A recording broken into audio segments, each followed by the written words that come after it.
Hey everybody, my name is Thaddeus Crews, character designer and programmer on Nickelodeon All-Star Brawl.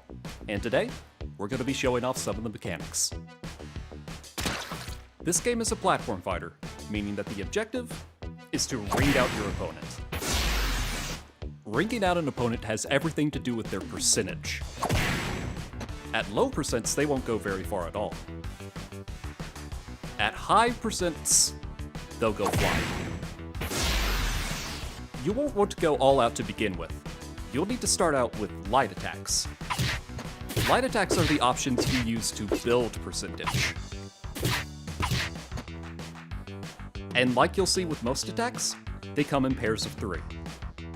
Light up, light down, and light mid. Once you've built up enough percent, you can move on to strong attacks.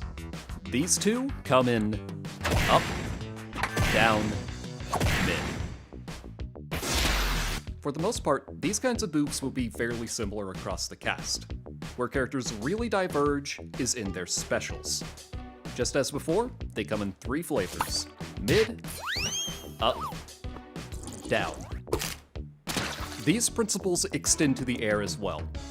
All characters have 3 light attacks in the air, 3 special attacks in the air, and 3 strong attacks in the air.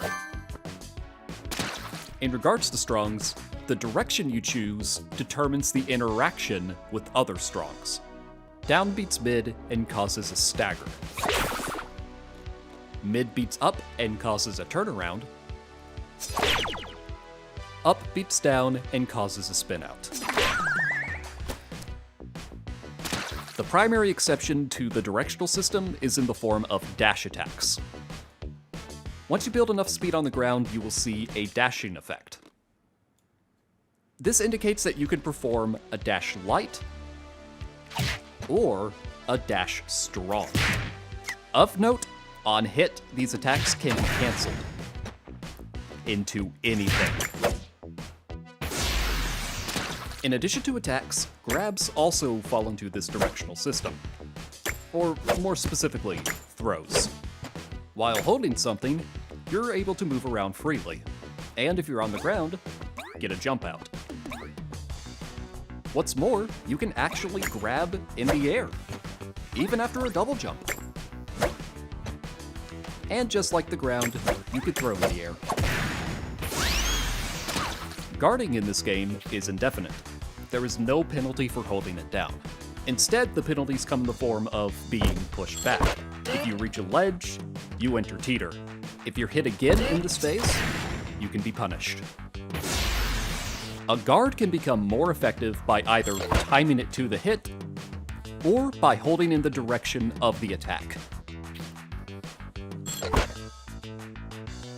Doing both initiates a perfect guard, where you can react immediately. But you won't need to guard all the time, especially if somebody's coming at you with projectiles. Instead, just hit them right back. The projectiles in this game follow a leveling system, in that the more they're redirected, the more powerful they become. And that's not all. Those grabs from before, you didn't think they were just for players. In regards to movement, at all times characters have the freedom to turn. Both on the ground and in the air. This turning system can be locked by holding strafe. Using the left trigger on most controllers, you will put your character into a state where they are incapable of turning at all, both on the ground and in the air. The benefits of not strafing include being able to do all of your aerials in multiple directions. On the flip side, a benefit of strafing is that you're able to do full retreating attacks without compromising movement whatsoever. On the topic of movement, there is also air dashes. Air dashes grant no invincibility, but are fully actionable after the fact. You only get 1 per air time. However, the downwards air dashes are a lot more unique. They are significantly faster and are actionable into any attack. By utilizing downwards air dashes, you can wave land. And if you can wave land, you can wave dash. And last, but certainly not least, you can't have a platform fighter without taunts.